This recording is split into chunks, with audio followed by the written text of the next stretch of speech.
I'm not doing a sermon on Mother's Day.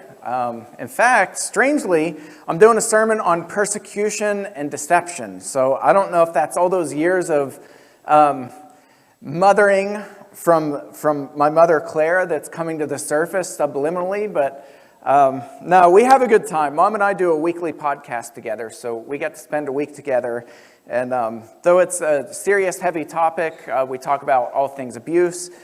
We do laugh a lot and make fun of each other a lot. So it's kind of a lighthearted thing. And I do appreciate my own mother, who has faced all kinds of trials and tribulations over the year, all kinds of major traumatic events within our family, from deaths to uncovering abuse to you name it. And she has taught us how to still laugh and love and smile, and that's a gift that I will cherish forever. The reason I am doing a lesson today on persecution, it's on equipping. Our theme this year is equipping the saints for works of ministry. And this is in a series. We're going through the Gospel of Matthew, chapter 10 specifically. There's a series of events that's laid out in chapter 10 where Jesus is equipping his disciples quickly to go out. It's interesting because we're programmed to learn really fast. And we develop an education system that slows that down. And I think that in a lot of ways that's to our detriment. We were wired by God to learn really quickly. And Jesus is a prime example of equipping people and putting them into action immediately. He walks along the lake, the Sea of Galilee. He calls his disciples out of the boat and he says, "Come follow me, I'm going to make you fishers of men." That's about all the context that we have in the Gospels. There's not a lot of dialogue. Jesus just says, "Come follow me," and you'll figure this out. They leave everything, they follow him, and then Jesus calls them, he prays for workers. He says that the harvest is ripe, the fields are ripe for the harvest, but we don't have workers. So we need to pray for more workers. They pray for more workers, and then immediately after that, Jesus sends them out. Before he sends them out in pairs of two, he sends them into all these different towns and villages, he warns them of persecution, which is kind of an interesting way to equip people for ministry, because that's one of the things that I lament about, is that in 9 years of college and graduate level training, we were never taught about persecution. We were never taught about problems within the church. And if you were here for class this morning, it was kind of a silly lesson, but we watched a lady that, she calls herself the ooey gooey lady. And it was a video on kids not being able to get their shovel back. So I have to do my imitation because I'm told I do it so well. But she gives an illustration and she says, you've all seen it. The kid goes on the playground, somebody takes the kid's shovel, and the kid melts down. She's like, the kid can say their alphabet in 6 languages, but they don't know how to get their own shovel back. So the kid, I can't get my shovel back. And she says, did you ever think to go, I want my shovel back? I already tried. And she said, meanwhile, there's a shovel sitting right there. Well, here, take the blue shovel. And then she says, there's another meltdown. I want the red shovel.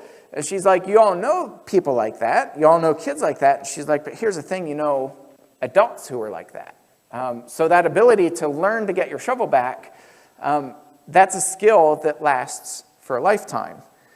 So we went through a couple of these things, and I'll repost them just for the sake of this lesson as well. But there are adults who can't get their shovel back. They've never learned how to get their shovel back. They've never learned how to get along with people. And so they have complete meltdowns. So adults who don't know how to get their shovel back, when an argument starts, they don't know how to, what? Stop. When somebody offends them, they don't know how to let it go. They always have to prove they're right. Their opinion must always matter. If they don't get their way, they leave or they pout. Or they go on a campaign to be heard. They start triangulating with people and telling people how much their opinion matters and how nobody ever listens to them. And so this is important because Jesus is teaching his disciples that, okay, persecution is going to come. There are going to be people who take your shovel and take it violently. And so here's what you need to do. He tells them in, I think it's 9 verses or something like that. He equips them to go out and tells them what all they're going to experience. So here's what he says. I'm going to reread this. Behold, I'm sending you out as sheep in the midst of wolves. That's kind of a fascinating way to equip his disciples, who he just told, you leave everything, leave the family business, leave the security of your jobs and your money and your nets, leave all of that and follow me. And they do. And almost the next thing out of his mouth is, now I'm sending you out as sheep among wolves. So be wise as serpents and innocent as doves. And I'll break that verse down. That verse is jam-packed full of all kinds of good stuff. And then he goes on, verse 17, beware of men, for they will deliver you over to courts and flog you in their synagogues. This is not hypothetical. He's saying this is going to happen. Beware of men, they're going to deliver you over to the courts and flog you in their synagogues, and you will be dragged before governors and kings for my sake to bear witness before them and the Gentiles. When they deliver you over, do not be anxious how you are to speak or what you are to say, for what you are to say will be given to you in that hour. For it is not you who speak, but the Spirit of your Father speaking through you. Brother will deliver brother over to death, and father his child, and children will rise against parents and have them put to death. And you will be hated by all for my name's sake. But the one who endures to the end will be saved. This is fascinating to me because Jesus says, come follow me, right? And in school, this is what I talk about this very often, very publicly. In school and still in churches, people are trained this way. They're equipped this way. Leaders are equipped to think this way in our colleges and seminaries. That when you come into the church, your job is to create happy stability. That people will hold hands and get along. And if you just lead well enough, if you just have a strong enough of a presence, if you grin when you come through the doors, everybody's going to get along. Well, the reality is, it's not true. Because that's not how life works. That's not how people work. So Jesus does kind of a polar opposite. And he's like, okay, I'm sending you out as little lambs among the midst of wolves. You're going to be shredded to pieces. Now go. Verse 23, when they persecute you in one town, flee to the next. For truly I say to you, you will not have gone through all the towns of Israel before the Son of Man comes. A disciple is not above his teacher, nor a servant above his master. It is enough for the disciple to be like his teacher, and the servant like his master. In other words, it's enough for you to be like your teacher. So don't try to be more. Don't try to replace your teacher. Don't try to rise above your teacher. Don't talk about how smart you are, how equipped you are, how well educated you are, how great you are at ministry. Don't do that. It's enough to be like your teacher. It's enough for the servant to be like his master. That's good enough. If they've called the master of the house Beelzebul, how much more will they malign those of his household?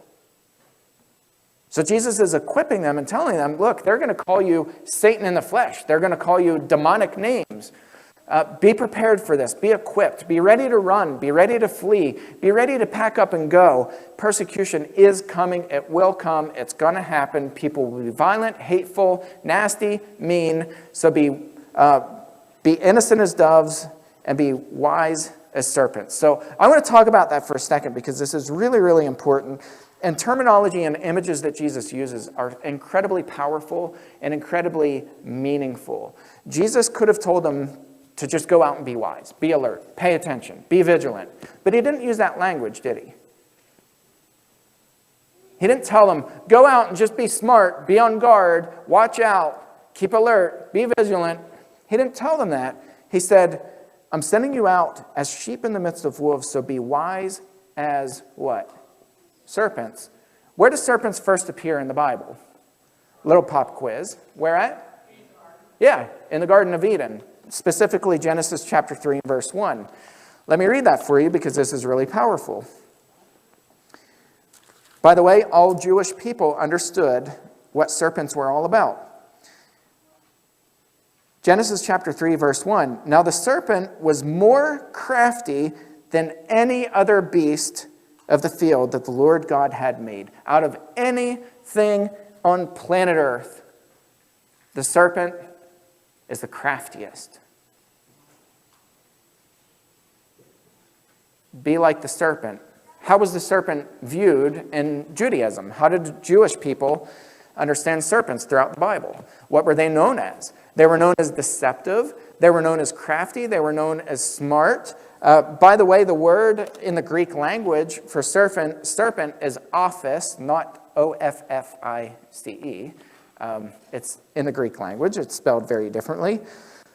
But it means to be, it's actually a word that's used for eyes or vision, tuned in vision. But the definition for it, this is really interesting. The definition in the Greek lexicon is artfully malicious. And I don't know if any of your brains work like mine, but when I read the definition in my mind, I heard, they're artfully malicious. Jesus is telling his disciples to be artfully malicious. Artfully malicious. That's powerful. That's important. He's telling them people are going to be deceptive. They're going to be persecutors. They're going to chase you. They're going to beat you. They're going to flog you. They're going to kill people in their own family. They're going to be like that. Where at? Where? In the synagogues. In the synagogues. Not out there. In the gathering. So he says, I want you to be artfully malicious. I want you to be like a serpent. A serpent is the most crafty animal that's created on planet Earth. It's the smartest, it's the wisest, it's the best at blending in, it's the best at getting close to people without people knowing that they're right there. It can bob its head along, and this is something throughout the Old Testament scriptures. You find places where snake charmers come in. It's written about in the Old Testament. Snake charmers will charm the snake, and the snake goes along, and it bobs its head, and the charmer thinks that the serpent is charmed, and then the snake does what? It attacks. Jesus is saying, be like that. Be artfully malicious, but be innocent as doves. He's not telling them to get wrapped up in evil and, to become evil and to become hateful. He's not telling them that. He's telling them, tune your vision to where you can kind of bob your head along and you can blend in with people who are deceptive, because that's how you spot people who are deceptive. Peter talks about people who are incredibly deceptive. And Peter says this in 2 Peter chapter 2. He says, they come in and they steal away the souls of people. They ravage people while they feast with you. They revel in the daytime. They gloat. They smile. They beam with pride while they blend in while they're eating at the dinner table with you. So Jesus is telling his disciples to be anything but naive. And strangely, what we're training people in our schools of preaching, in our colleges, in our seminaries, what we're training people to do is to keep people's level of naivety incredibly high, to keep them naive and to tell them, you come in and you're going to be safe. Jesus says, you come into the synagogue, you're going to be flogged. You're going to be beaten. You're going to be persecuted. You're going to be arrested. You're likely going to be killed at some point. He's telling his disciples this will happen. Therefore, be wise as serpents. Still, I'm going to have that stuck in my head forever. Artfully malicious. And be innocent as doves. It's the best way to equip people. So, this year, as we equip the saints for works of ministry, how do we equip each other? How do we equip each other to guard against deception? By teaching people how to blend in. How to recognize when people themselves are being serpents. when they're coming in and they're worming their way into the church, and they will worm their way into the church. And when people come up and they're being abusive and the language shifts, and they become malicious, and they become hateful, they become spiteful, they become manipulative, they become power hungry, they become abusive in all kinds of different ways, spiritually abusive, verbally abusive, physically abusive. Jesus says, be ready to recognize them. And when the heat gets really high, get ready to run. You know what he doesn't tell them? This is always interesting to me, and I think it's really important. What he doesn't tell them is buddy up to them and, create a buddy system within the church and accountability partners and have Bible studies with them. He doesn't say that. He says when somebody is this twisted in their mind, when they're persecuting people and they have this much hate in their hearts and this much animosity, get away from them. Run. Flee. Go to the next town. Why does he say that? Why is that his message? Because they don't stop. They don't quit. They don't stop. They won't stop. They can't stop. They will never stop doing this because they're twisted. They're warped. That's what Paul says. He says they're warped and twisted. In 2 Timothy chapter 3, Paul says, avoid such people.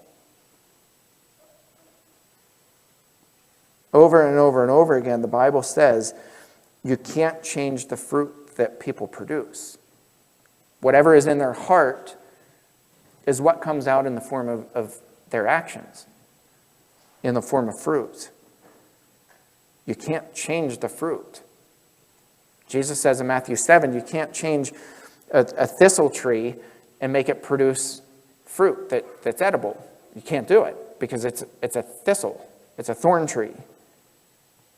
It's just like you can't take a fig tree and turn it into a thistle. You can't change it. So he's telling people, be wise, be aware, be alert. And this is such an important message. Because as we equip people, there are two, I think, main messages in this passage. One is just get out there and do it. Don't hesitate, go. Talk to people. Talk to them about your faith. Talk to them about the gospel. Go and do it. You're going to make mistakes. Do you think the disciples were incredibly trained and, they spent years and years and years under the feet of Jesus? No, they spent weeks under the feet of Jesus before he sends them out. And these are his instructions, and that's point number 2. People are going to be vile, destructive. They're going to persecute you. They're going to be nasty, mean, hateful. Be alert, be aware. Learn how to recognize them and know when to run. And then circle back and keep telling people about Jesus. We tend to shut down, right? We tend to stop when we get discouraged. I don't know enough. I don't know enough people. I don't have anybody to talk to about Jesus. I don't know. I'm too busy. I'm too stressed out. Life is too busy. I don't have enough money. Our church doesn't have enough resources.